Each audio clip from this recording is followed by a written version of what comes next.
ដល់ពេលដែលអ្នកសភាសួរថាតើអ្នកមានចំណុចប្រគល់ប្រជែងអ្វីខ្លះហើយមនុស្សពីច្រើនក៏ឆ្លើយថាខ្ញុំគឺជាមនុស្សសុខភាពនិយមខ្ញុំជាមនុស្សឧស្សាហ៍ព្យាយាមហើយខ្ញុំក៏ជាមនុស្សដែលចេះរៀនសូត្រផងដែរតែចម្លើយបែបនេះគឺពិតជាមិនអាចទាក់ទាញចំណាប់អារម្មណ៍របស់ HR បានឡើយគេសួរសំណួរនេះគឺដើម្បីចង់ដឹងថាតើអ្នកស្គាល់អំពីខ្លួនឯងនៅកម្រិតណាហើយថាតើចំណុចខ្លាំងរបស់អ្នកនាំមកនូវផលប្រយោជន៍អ្វីខ្លះទៅដល់ក្រុមហ៊ុនរបស់ពួកគេ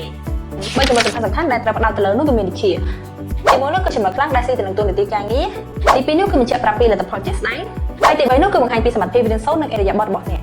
សម្រាប់ជាឧទាហរណ៍បើសិនបើអ្នកដាក់ពាក្យទៅលើមុខតំណែងប្រតិបត្តិការឬគេហៅថា operation អ្នកគួរតែនិយាយថាខ្ញុំបានដឹកនាំគម្រោងមួយដែលគេហៅថាគម្រោងបង្កើនអត្រាអ្នកប្រើប្រាស់ហើយគម្រោងនេះគឺមានការកើនឡើងរហូតដល់ទៅ 30%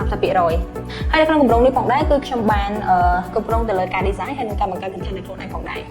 មួយវិញទៀតនោះអ្នកក៏អាចបន្ថែមឧទាហរណ៍អំពីការរៀនសូត្ររបស់អ្នកផងដែរឧទាហរណ៍ដូចជារៀងរាល់ល្ងាចបន្ទាប់ពីការងារប្រចាំថ្ងៃរបស់ខ្ញុំគឺខ្ញុំចំណាយពេល2ម៉ោងដើម្បីរៀនភាសាចិនហើយនៅក្នុងរយៈពេល6ខែគឺខ្ញុំទទួលបានវិញ្ញាបនបត្រ ASCAPE ដែលអាចខ្ញុំទំនាក់ទំនងការងារជាប្រចាំហើយនឹងទំនាក់ទំនងបែបជាមួយបានហើយការបន្ថែមឧទាហរណ៍មួយនេះគឺវាបញ្ជាក់អំពីការខិតខំប្រឹងប្រែងនិងការចង់រីកចម្រើនទៅមុខរបស់អ្នកហើយបើចំណុចដែលគួរជៀសវាងទី1នោះគឺកុំនិយាយច្រើនពេកគឺផ្ដោតទៅលើតែចំណុចសំខាន់ៗបានហើយទី2គឺកុំនិយាយអំពីបុគ្គលិកលក្ខណៈរបស់អ្នកច្រើនពេកទៅវិញគឺត្រូវផ្ដោតទៅលើការដោះស្រាយបញ្ហារបស់អ្នកហើយទី3នោះគឺដាច់ខាតកុំនិយាយអក្សរថាខ្ញុំគ្មានសមត្ថភាពប្រកបប្រជែងទេ